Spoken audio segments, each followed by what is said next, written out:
नमस्कार। मैं डॉक्टर बीला Mathur, associate professor drawing and painting, government college Bundi. जैसा कि आपको मैंने पहले भी कई वीडियोस भेजे हैं, आप वीडियो देखते रहिए। उससे आपको प्रायोगिक कार्य करने में और सैद्धांतिक जो प्रश्न पत्र है उससे भी समझने में बहुत आसानी रहेगी। अब प्रायोगिक में मैंने आपको बताया था, जैसा कि हमारा एक प्रश्न पत्र होता है प्रैक्टिकल 1, प्रायोगिक कार्य प्रैक्टिकल 1 स्टिल लाइफ यानी वस्तु चित्रण। वस्तु चित्रण में आप देखिए, हम लोग कोई भी चीज बना सकते हैं। जैसे सपोज करिए आपको एक ग्लास रखा बनाने को, ठीक है, आपने ये ग्लास बनाया है। साथ ही हमने आपको एक कटोरी बनाने को दी, ग्लास के आगे कटोरी रखी, तो आप उसको कटोरी को ग्लास के आगे ही बनाएंगे।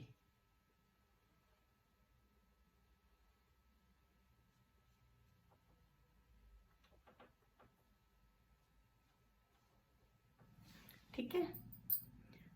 अब अगर ग्लास के पीछे कोई प्लेट या कुछ रखिए, तो आप देखिए, आप कोई जग रखा है, केटली रखी है, तो देखिए हम उसको जग को या केटली को बनाएंगे। अगर वो ग्लास के थोड़ा पीछे रखिए,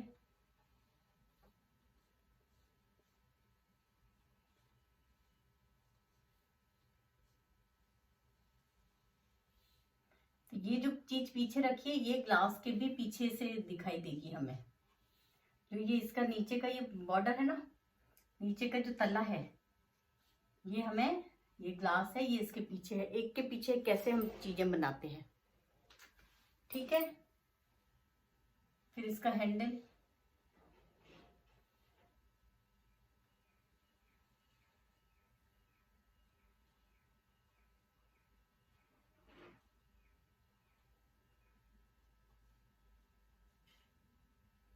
ये हम स्टिल लाइफ में जो भी चीज हमारी सामने रखी है वो हम बना रहे हैं। साथ ही हम लोग एक डिब्बा, अगर हमने कोई डिब्बा रख रखा है यहाँ, तो ये चीज देखिए, आप डिब्बे के ऊपर रखी जाएगी सब चीजें।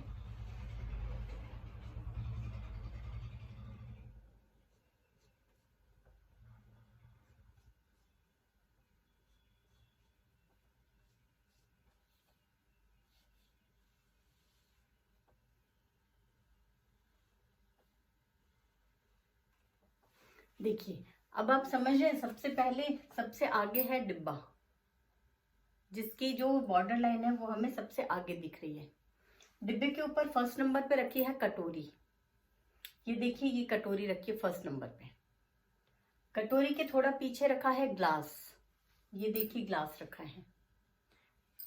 अगर हम ग्लास से देखें तो ग्लास के थोड़े पीछे एक जग रखा है। तो ये आपको मैंने जग बनाकर बताया कि ये सामान हमने यहाँ सामने रख रखे हैं। अब क्या होता है कि हम लोग जो दूरदर्शी लघुता होती है उसका भी पालन करते हैं। प्रोस्पेक्टिव इसमें हमें देखना पड़ेगा, लाइन ड्राइंग्स देखनी पड़ेंगी, और ये देखना पड़ेगा कि पीछे क्या चीज है और आगे क्या चीज है। जैसे आप इसमें देख रहे हैं, सबसे आगे एक कटोरी रखी है डिब्बे के ऊपर। सबसे आगे तो डिब्बा रखा है, डिब्बे के ऊपर ये तीनों चीजें रखी हैं।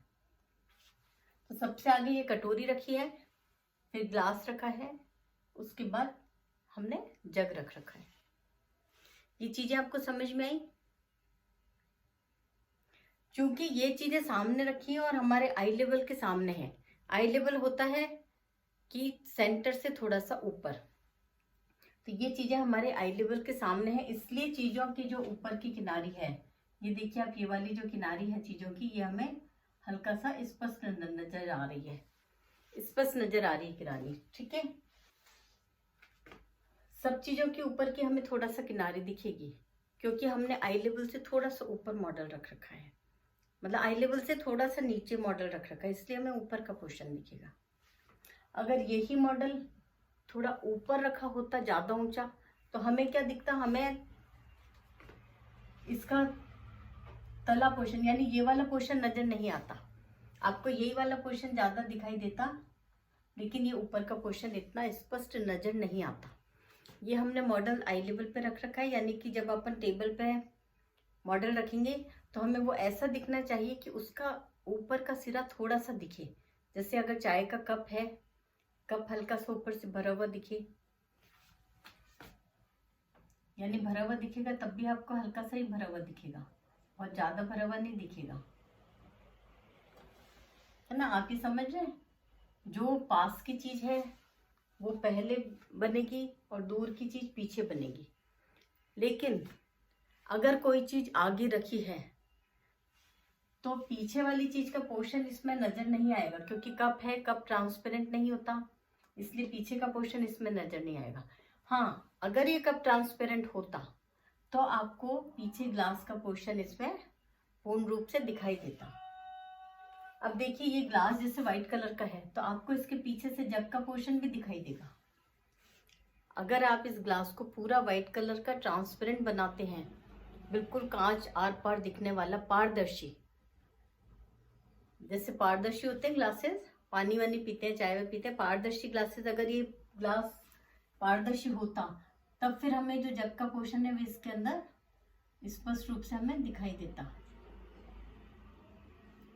अगर ग्लास पारदर्शी होता तो फिर हम ये जग का पोर्शन इसमें आराम से बना सकते हैं। लेकिन बनाएंगे हम, इस लाइन को इतना स्पष्ट नहीं दर्शाएंगे, जबकि पीछे से हम लोग जग का जो भी कलर है उसका रिफ्लेक्शन ग्लास में दिखाएंगे। इस तरह से हम स्टिल लाइफ बनाते हैं, यानी वस्तु चित्रण। अब आप देखिए, वस्तु चित्रण में हम किसी भी तरह के आर्टिकल्स ले सकते हैं, क्योंकि जब भी हम स्टिल लाइफ चित्रण करेंगे तो आप देखिए वस्तुएं निर्जीव होती हैं। जो हम यहाँ वस्तुएं रखेंगे वो चीजें निर्जीव होती हैं, सजीव नहीं होती हैं वो। तो आप देखिएगा, वो निर्जीव चीजें होती हैं, वो एक जगह स्थिर रहती हैं, जैसा कि इसको बोलते हैं स्टिल लाइफ। तो स्टिल लाइफ में जो भी हम आर्टिकल्स रखते हैं वो स्थिर होते हैं, वो कहीं चल के नहीं जाते, ना वो बोलते हैं ना वो सांस लेते हैं। अब आप देखिए कि हम जब स्टिल लाइफ बनाते हैं, सबसे पहले तो हम ये देखते हैं कि हमारी शीट कितनी है। जैसे माने आपकी शीट यहाँ तक है, इतनी आपकी शीट है, और कोई लंबा आर्टिकल है तो वो हम लंबी शीट पर बनाएंगे, लंबाई में शीट पर बनाएंगे। अगर कोई हम आड़ा आर्टिकल रखते हैं, जैसे मानिए चाय की छोटी केतली रख दी, कप रख दिया, ग्लास रख दिया, फल रख दिए, कुछ रख दिए, तो हम आड़े सरफेस पे उसको बनाएंगे। एक तो होता है वर्टिकल, एक होता है हॉरिजेंटल, यानी एक तो शीट की लंबाई होती है, एक शीट की चौड़ाई होती है। और जब भी हम कोई पेंटिंग बनाते हैं, कोई स्टिल लाइफ बनाएंगे, ये हमारी द्विआयामी पृष्ठभूमि होती है। अब आप पूछिए द्विआयाम क्या होते हैं। द्विआयामी यानी लंबाई और चौड़ाई। इस कागज पे किसी तरह की कोई गोलाई नहीं है, इस बोर्ड पे कोई गोलाई नहीं है। स्टिल लाइफ बनाने के लिए हम जो चित्र तल लेते हैं वो कुछ भी हो सकता है। अभी आप लोग की कार्ट्रेज शीट पर आप वाटर कलर से ड्राइंग करेंगे। कार्ट्रेज शीट आपको मार्केट में आराम से मिल जाएगी, जो हल्का सा ऑफ वाइट कलर या पीलापन लिए होती है, बहुत हल्का सा, और खुरदरी होती है। शीट बिल्कुल चिकनी नहीं होती है। अगर आपको एकदम वाइट और चिकनी शीट मिले तो ऐसी शीट आप मत लाइएगा, कार्ट्रेज शीट लाइएगा, जिसमें कलर अच्छी तरह बैठ जाता है।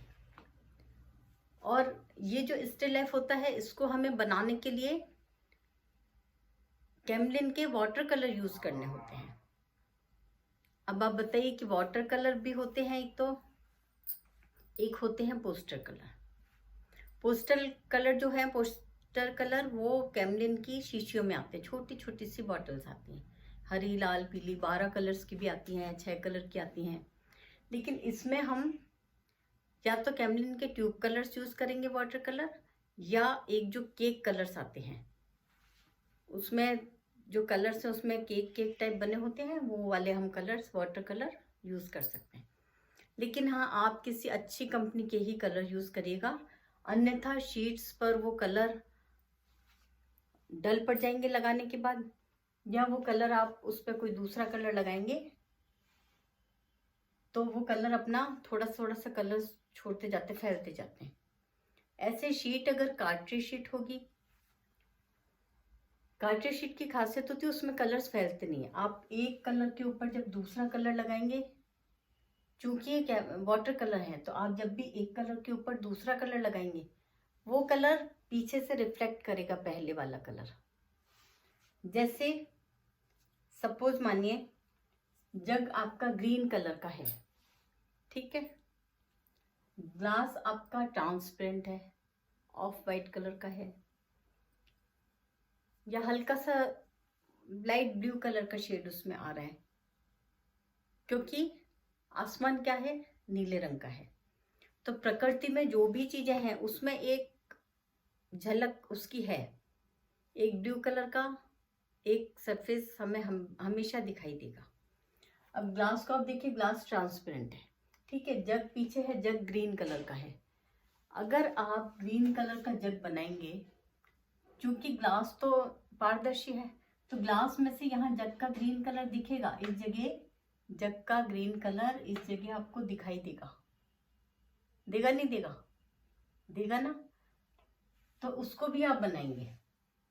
आप जब ग्लास बनाएंगे तो यहाँ हल्का सा ग्रीन शेड लगाएंगे।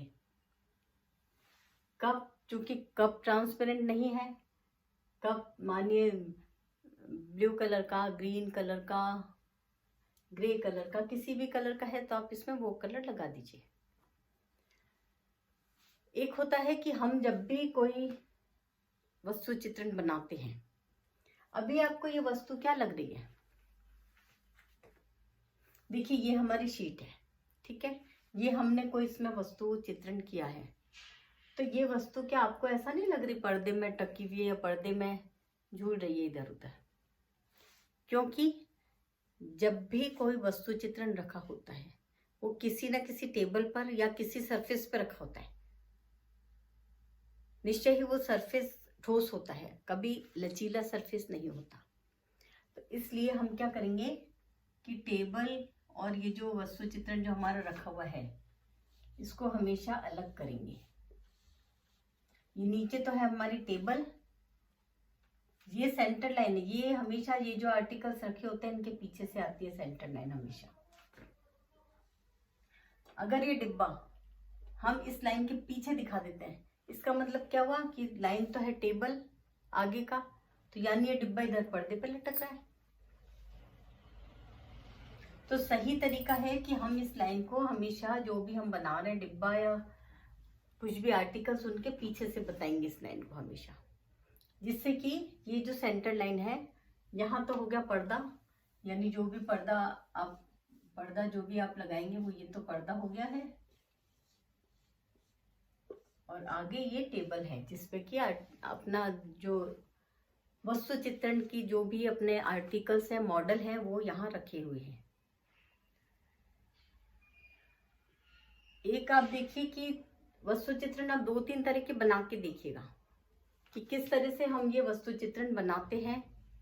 और जो हमारी फुल शीट होती है उसको हम वस्तु चित्रण के लिए उपयुक्त मानते हैं। नीचे हम 4 या 5 उंगल शीट छोड़ देंगे, ऊपर हम कम जगह छोड़ेंगे। नीचे हम ज्यादा जगह छोड़ेंगे, ऊपर हम थोड़ा कम जगह छोड़ेंगे, जिससे ये वस्तु चित्रण शीट के सेंटर में बने। आपको ये वस्तु चित्रण समझ में आया? ये चित्र हमें हमेशा शीट के सेंटर में बनाना है। और अगर मानिए जग नहीं हो और ग्लास, कटोरी या कोई फल वगैरह रखा हो, तो वो वस्तु चित्रण हमेशा आड़ी शीट पर बनेगा, वो हमारी लंबाई वाली शीट पर नहीं बनेगा, वो हमेशा आड़ी शीट पर बनेगा, हॉरिजेंटल। और ये हम जो बना रहे हैं ये द्विआयामी पृष्ठभूमि है, यानी इसमें क्या है, चित्रों में सिर्फ लंबाई है और चौड़ाई है, ठीक है। ये जो आपका सरफेस है जिस पे आप चित्र बना रहे हैं, ये सिर्फ इसमें लंबाई है और इसमें चौड़ाई है, इसमें कहीं भी गोलाई नहीं है।